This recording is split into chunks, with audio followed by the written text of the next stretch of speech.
मन बोल हरि बोल हरि हरि हरि बोल गोविंद माधव गोपाल बोल।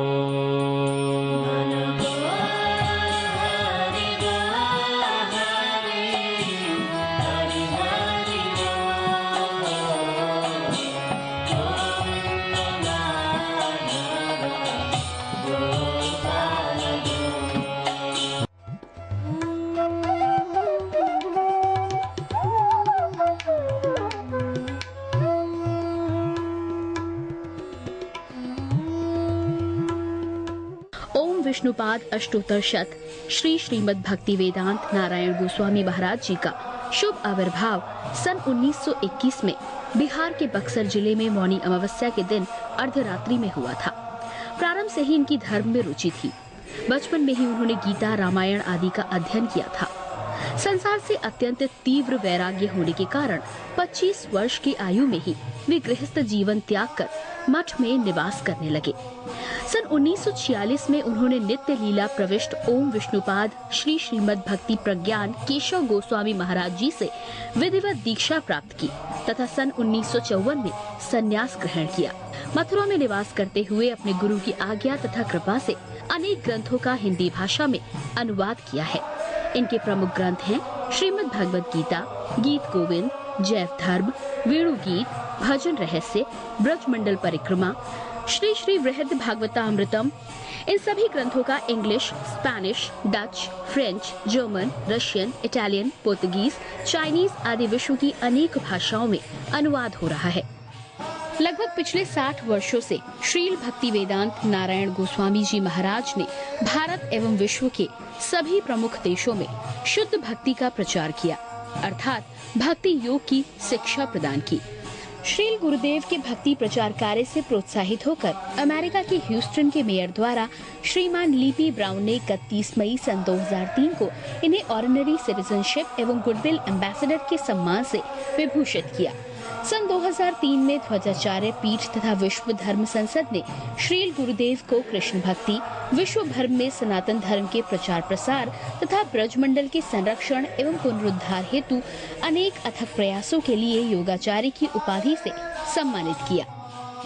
इस प्रकार संपूर्ण विश्व में प्रेम धर्म का प्रचार प्रसार करते हुए श्रील भक्ति वेदांत नारायण गोस्वामी जी महाराज ने 29 दिसंबर 2010 को श्री जगन्नाथपुरी में अपनी भौम लीला को संवरण किया। वे अपनी दिव्य शिक्षाओं में और अपने निष्कपट आश्रित जनों के हृदय में सर्वदा विराजमान हैं।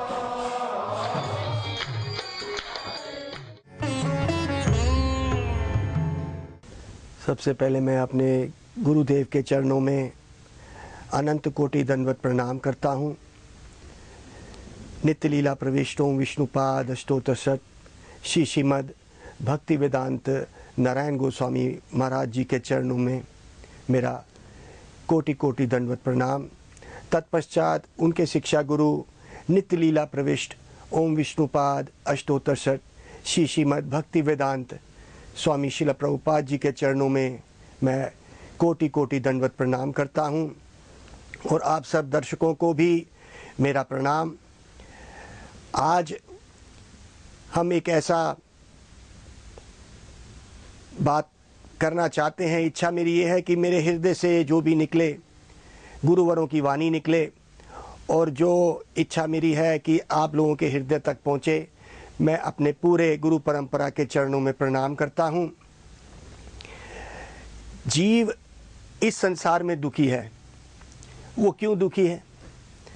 तो कहते हैं कृष्ण नित्य दास जीव ताहा भूली गेलो, एई दोषे माया तार गलाए बांधी लो। कहते हैं भाई जो जीव है, जो हम लोग हैं, ये भगवान का दास है। ताहा भूली गेलो, उसको भूल गया। एई दोषे, ये उसका दोष है। वो क्यों भूला? वो भगवान के साथ अगर इस अपने संबंध को भूलेगा तो उसको यहाँ पे भगवान इस नरक में भेज देते हैं। वो अपना संबंध भूल गया। ताहा भूली गेलो, यही दोष है, ये दोष है उसका, और माया उसका गला पकड़ लेती है। ये माया क्या है? ये माया त्रिगुणी माया है और इस जो जीव है जो इस संसार में आता है उसको इस भव सागर में हिलोड़े लेती है। जन्म, मृत्यु, बुढ़ापा, बीमारी, ये सब उस संसार में, उस सागर में डूबे हुए व्यक्ति काम, क्रोध, लोभ, मोह से पीड़ित रहते हैं। अब वो क्यों रहते हैं, क्यों भूल गए भगवान को? यही प्रश्न 3 अध्याय में भगवत गीता में अर्जुन ने कृष्ण से पूछा कि एक जीव इस संसार में भगवान को क्यों भूल गया और भूल के दुखी हो गया।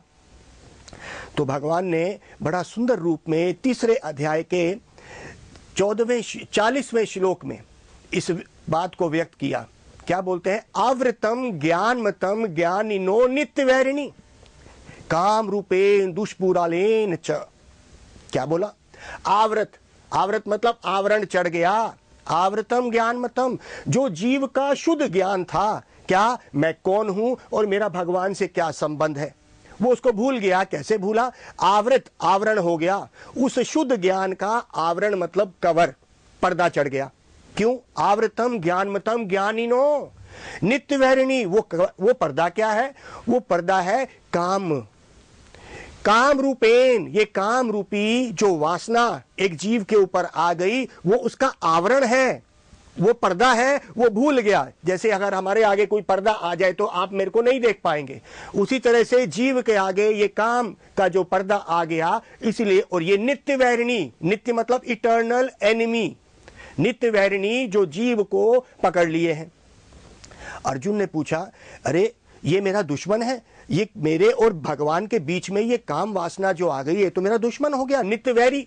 भगवान ने बोल दिया ये तेरा नित्य वैरी है। तो अर्जुन ने फिर आगे जब पूछा कि ये कहां पे है, क्या है, तो कृष्ण ने अर्जुन को बोला, देख तू इस दुश्मन को कहां ढूंढेगा, मैं बताता हूं।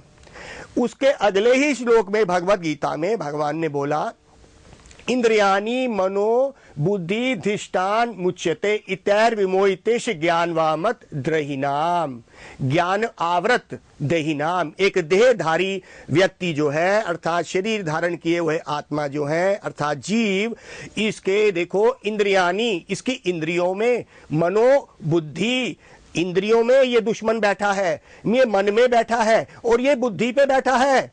तो भगवान ने अर्जुन को बोला, भाई तेरा दुश्मन इन 3 जगहों में बैठा है, इंद्रियाणि मनो बुद्धि धिष्ठान, अधिष्ठित है। जब अर्जुन को यह पता चल गया कि भाई ये मेरा दुश्मन है और नित्य वैरी, ये मेरा कितने जन्मों से मुझे तड़पा रहा है और मुझे भगवान से अलग कर रहा है।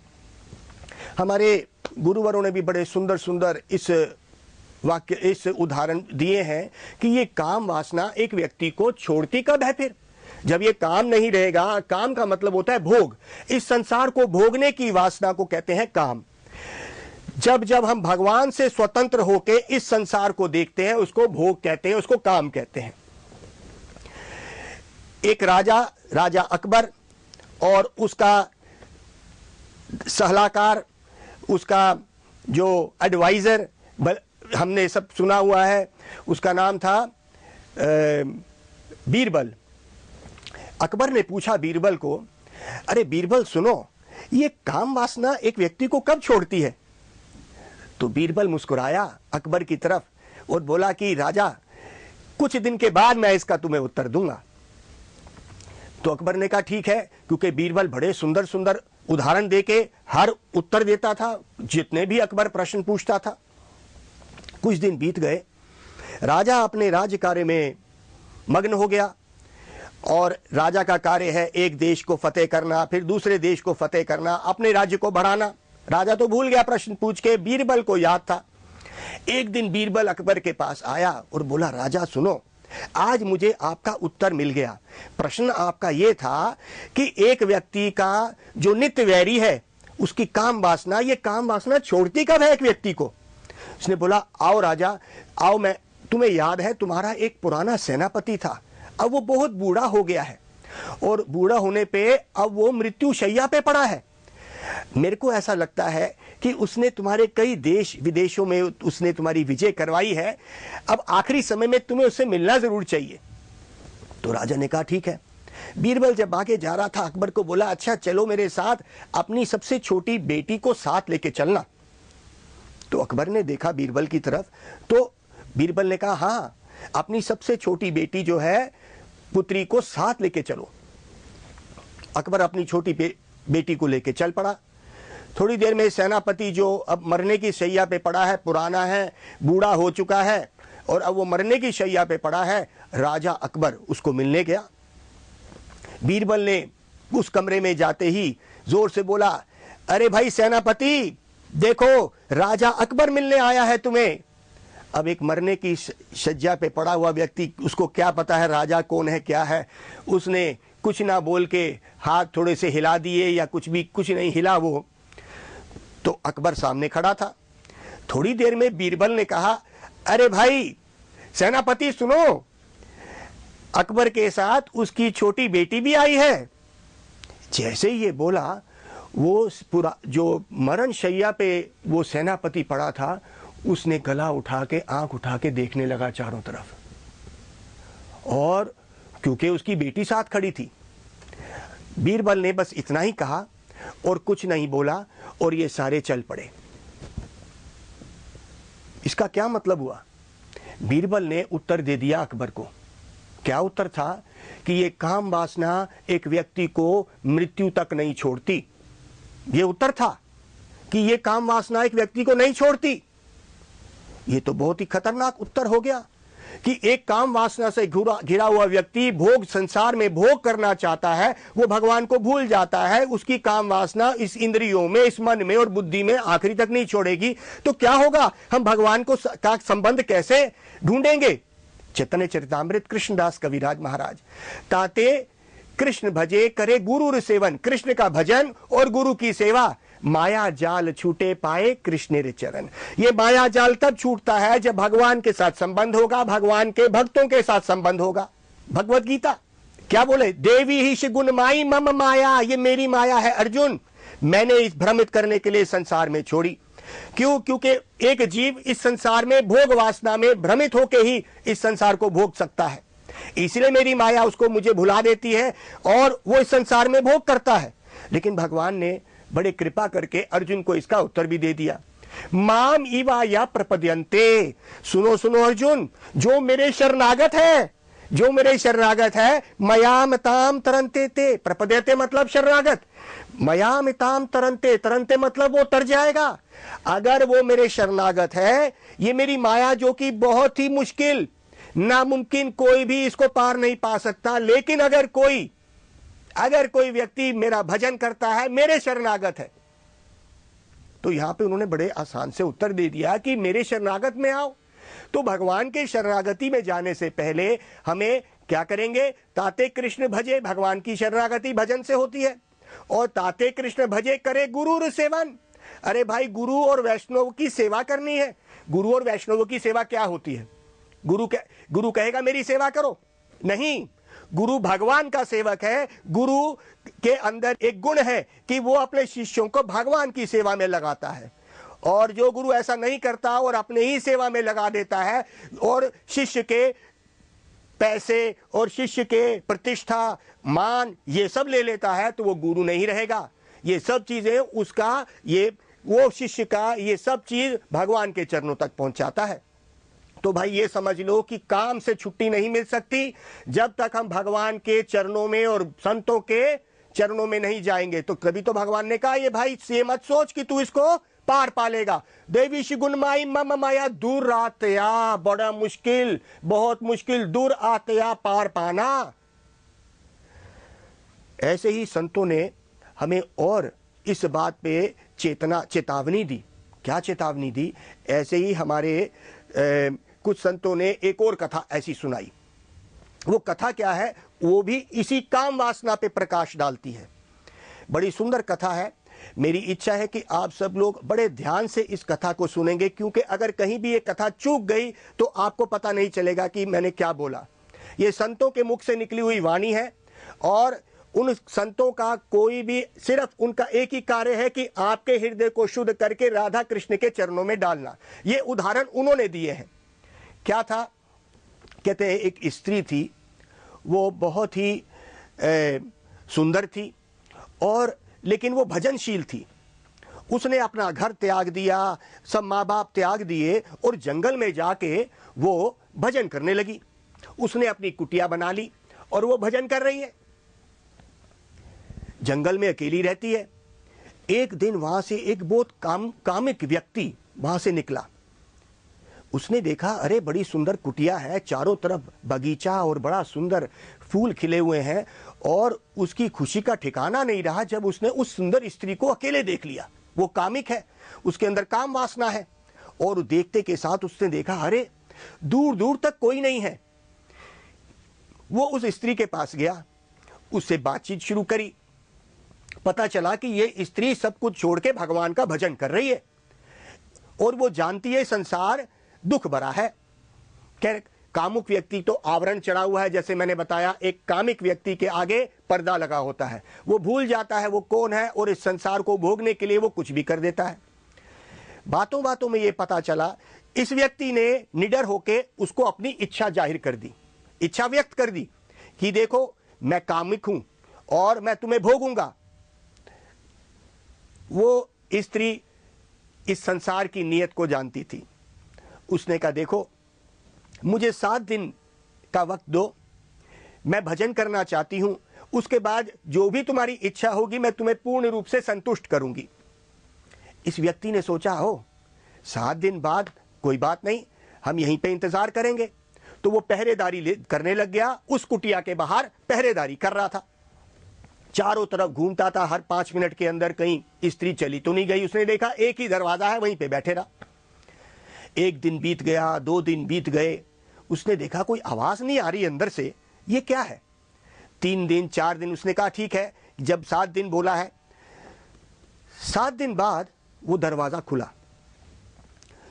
ये कामिक व्यक्ति ने देखा, जैसे ही वो अंदर घुसा बड़ी दुर्गंध आ रही थी, एकदम उसने अपने नाक को ढक लिया। उसने फिर एक स्त्री को देखा। उसने देखा कि अरे वो स्त्री कहाँ गई जो इतनी सुंदर लग रही थी। तो उसने उस स्त्री से पूछा, अरे भाई 7 दिन पहले मैंने एक स्त्री को यहाँ पे देखा था। तो उस स्त्री ने जल्दी से मुस्कुरा के बोला, वो स्त्री मैं ही हूँ। उसने बोला, अरे वो तो तुम स्त्री लग नहीं रहे हो, वो तो कोई और थी। कहते नहीं, आओ मैं तुम्हें उस सुंदरता से मुलाकात कराती हूँ। वो स्त्री उस कामुक व्यक्ति को पास में ले गई। वहां पे बड़ी सारी बोतल पड़ी थी। उसने कहा, देखो ये है, ये वो सुंदरता है जिस पे तुम मोहित हो गए। वो व्यक्ति नहीं समझा। उस स्त्री ने कहा, देखो जब मैंने 7 दिन का समय तुमसे मांगा था, मैंने ऐसी एक गोली खाई जिसमें मेरा पेट खराब हो गया था, और मैंने खाना बंद कर दिया था, और मेरे को दस्त लग गए थे, और मेरे ये जो हालत अब हुई है, जो मेरा मलमूत्र मेरे में से निकल गया, उनको मैंने इन बोतलों में बंद कर दिया। यही वो सुंदरता जो मेरे अंदर थी, आज मैंने निकाल के बाहर रख दी है। ये मेरी असली सुंदरता है। उस कामिक व्यक्ति ने देखा, आंखें गड्ढे में घुस गईं, काला आंखों के आसपास आ गया। उस स्त्री के मुख से दुर्गंध आ रही है, पूरे कमरे में दुर्गंध हो रही है। ठीक बात है, हमारे गुरुवर कहते हैं ये मलमूत्र की थैली है। ये मलमूत्र की थैली है जिससे हम झूठे आकर्षण दिखाते हैं। तो उस स्त्री ने उस कामिक व्यक्ति को दिखाया कि अब तू मुझे भोगना चाहता है तो मेरे इस चीज को भोग ले पहले। ये है हमारे मलमूत्र की थैली। वो कामिक व्यक्ति उस आध्यात्मिक स्त्री के चरणों में पड़ गया, और उसने उस भजन को बताया उस कामिक व्यक्ति के, और बोला कि देखो जब तक हम अपना संबंध भगवान से नहीं जोड़ते हैं, हम इस संसार में दुखी रहेंगे, और ये नित्यवैरी हमारा काम कभी संतुष्ट नहीं होगा। अगर हम इसको संतुष्ट करने की कोशिश करते हैं तो ऐसा है जैसे आग में हम घी दे रहे हैं, आग और बढ़ती है। इसलिए हम कभी भी इस संसार में संतुष्ट नहीं होंगे, हम दुखी ही रहेंगे। यहां पे हमें ये बात हमारे गुरुवर समझाते हैं कि भाई ये संसार में बिना भगवान के भजन के हम इस नित्य वैरी से हम कभी भी मुक्ति नहीं प्राप्त कर सकेंगे। ये हमारे शास्त्र में कहा गया है कि ये शरीर 9 छेद का बना हुआ है, और ये 9 छेद दुर्गंधमयी है, और सुबह से शाम तक हम इसको ही पवित्र करने में लगे रहते हैं। सुबह अगर हम उठते हैं, अगर हम सुबह उठे आज तो हम किसी के सामने अपना मुखड़ा नहीं दिखाना चाहते, हम अपने आप को अपने उस शीशे के सामने नहीं रखना चाहते। हमारे आंखों में, हमारे मुख में सब दुर्गंध और ऐसे ही दुर्गंध जैसी चीजें निकल रही होती हैं। हम किसी के सामने नहीं आना चाहते हैं, ये हमारी स्थिति होती है। जल्दी जल्दी जाते हैं हम पेस्ट करते हैं, जल्दी जल्दी जाते हैं हम अपनी आंखों को साफ करते हैं, कोई हमें देख ना ले, जल्दी जल्दी से हम अपने ऊपर परफ्यूम लगा देते हैं। तो हमारे शास्त्र कहते हैं अरे भाई ये थैली जो मलमूत्र की बनी है, ये नोचेद, इसी में ही हम इसको सफाई करने में लगे हैं सुबह से शाम तक, इस दुर्गंध को हटाने में। तो हम कितने दुर्गंधशाली हैं जिसको हम भोगना चाहते हैं। जब तक आत्मा इस शरीर के अंदर है तब तक तो इतना कर लेते हैं हम, जैसे ही आत्मा यहां से निकलेगी तो सोचिए हम देखना भी नहीं चाहेंगे। तो यहीं पे ही गुरुवर कहते हैं कि अगर एक सुंदर से सुंदर स्त्री का भी शरीर भोगने के लिए एक कामुक से कामुक व्यक्ति को भी दे दिया जाए तो उसको भोगेगा नहीं, वो भाग जाएगा डर के। तो ये हमारे शास्त्रों ने बताया। श्रीमद् भागवत में एक बड़ा सुंदर एक श्लोक आता है 10वें स्कंद के 60वें अध्याय में, त्वक समश्रु रोम नख केश पिन्न दामंतराः मांस अस्ति रक्त कृमिवित कफ पीतवासम जीवाशवम भजती कांतमतिर्विमूढ़ा यते पदाब्जा मकरंदम अजिग्रहति स्त्री।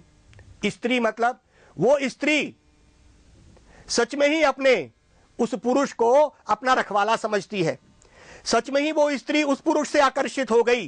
त्वक, त्वक मतलब त्वचा, समश्रु लंबी बड़ी मूंछ, उससे आकर्षित हो गई, देखो ये मेरा पुरुष है। त्वक समश्रु रोम नख केश, उसकी बालों वाले शरीर से, त्वक समश्रु रोम नख केश, अच्छे बाल और चौड़ी छाती, त्वक समश्रु रोम नख केश पिन्न दाम अंतराहा, पिन्न दाम मतलब कवर, ये सब उसके बाहरी लक्षण हैं। बड़ी बड़ी मूछें, बड़े बाल, उससे एक स्त्री आकर्षित हो गई। त्वक समश्रु रोम नख केश पिन्न दाम अंतरा, समश्रु मतलब बड़ी बड़ी मूछें, पिन्न दाम अंतरा, अंतरा के मतलब अंदर क्या है इसके, तो क्या है, मांस अस्थि रक्त वित्त कफ पीत वासम, इसके अंदर क्या है, मांस है, रक्त मतलब खून की दौड़ रही है नदियां, उसके अंदर वित्त मतलब पस भरी हुई है, उसके अंदर ही पैखाना भरा हुआ है, पीतवासम और गंदी दुर्गंधमयी हवा है इसके अंदर, और ये थैली बनी हुई है, रक्त कफ पीतवासम जीवा शवम, और जो स्त्री क्या कर रही है, जीवा शवम, इस शव मतलब मृत शरीर को अपना समझ रही है और उसको अपना ही समझ के कहती है यही मेरा रखवाला है और यही मेरा प्रेम करने वाला है, यही मेरा प्रेम है। तो यहां पे कह रहे हैं श्रीमद् भागवत में, न ते पदाब्जा, उस स्त्री ने, न ते पद आब्जा, उस मकरंदम, उस चरणों को, उस शहद के चरणों को जो भगवान के मकरंदम अजग्रहति, उसने ग्रहण नहीं किया, उस चरण कमलों के उस मधु को, उस शहद को, उस भगवान के चरणों को उसने अभी देखा नहीं है, क्यों, इसीलिए ही वो इससे कर रही है। ऐसे शरीर से वही आसक्त हो सकती है। यह ते पदाब्जा मकरंदम, मकरंदम मतलब शहद, अजिग्रहति, वो व्यक्ति, वो स्त्री जानती नहीं है कि भाई परम पुरुष कौन है। परम पुरुष कौन है, जो असली में ही, पति कौन है, प मतलब जो पालन करता है, त मतलब त्राही, जो पालन करके हमें इस संसार के जन्म मृत्यु से बचा सकेगा, और वो ही पति होता है। तो इस संसार में असली पति जो रखवाला है वो कौन है, वो स्वयं भगवान। पितामस्य माता धाता पितामह वेद पवित्र ओमकारा साम ऋग यजुरेव च, भगवत गीता। पितामस्य, कृष्ण ने अर्जुन को बोला, देखो अर्जुन, पितामस्य मैं पिता हूं, पितामस्य माता धाता मैं माता हूं, और मैं धाता मतलब धारण करने वाला, और पितामह मैं पिता का पिता भी हूं, मैं इस संसार को सब तरह से पालन करता हूं। तो जब तक हम लोग उस असली पति जिसको हम समझते हैं जो रखवाला है हमारा, वहां तक नहीं पहुंचते, तो ये संसार में काम वासना हमें दुखी करती रहेगी और हम इस संसार में कभी भी उससे बच नहीं पाएंगे। स्वभाव चेना कुंतया निबदा सवेना कर्मना, स्वभाव, अर्जुन को बोला कृष्ण ने, देख अर्जुन ये तेरा स्वभाव है, या तो तू इस संसार की सेवा कर ले, माया की, जिसको काम वासना कहते हैं, और या तू भगवान की सेवा कर। सेवा तेरा एक तेरा स्वरूप है सेवा करना। क्या मतलब है, देखिए, हमारा एक स्वरूप है, हम सेवा करना चाहते हैं, उसी को प्रेम कहते हैं। ये बंद नहीं हो सकती। मान लीजिए एक पति पत्नी है, उनका बच्चा नहीं हुआ, तो वो क्या करते हैं, एक बच्चा गोद ले लेंगे, उसी की सेवा करेंगे।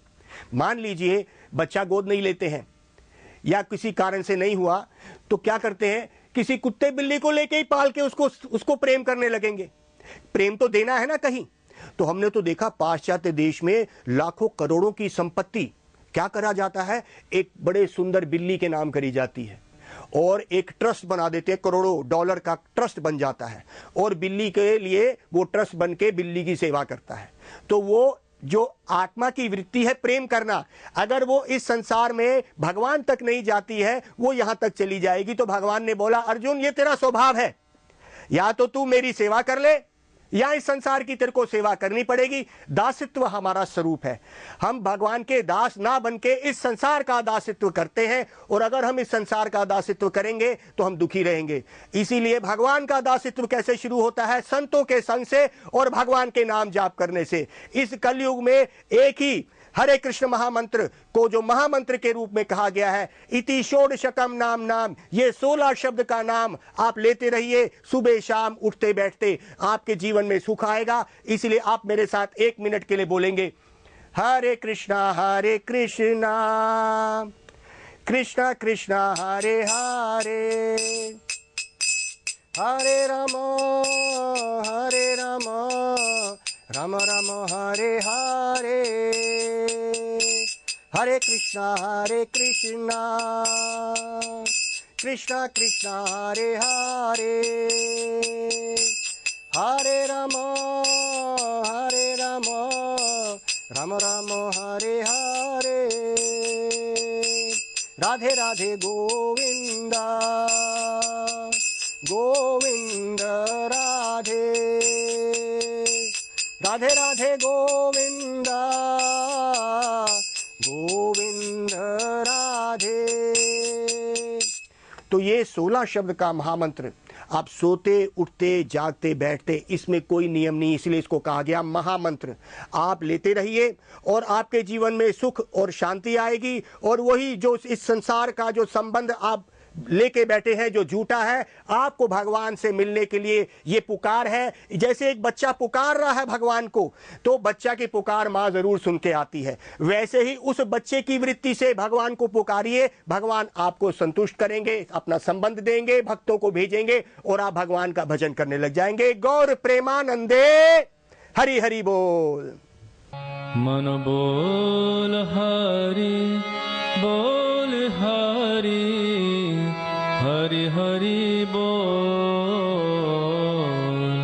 गोविंद माधव गोपाल बोल।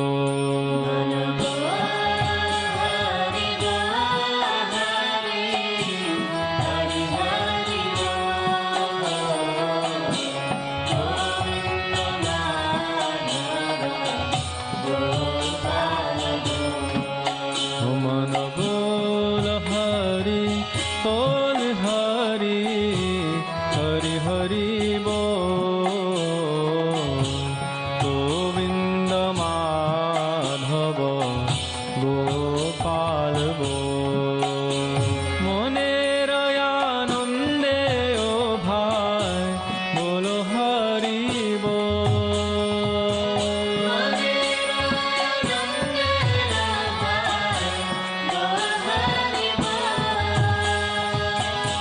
जनमे जनमे सुखे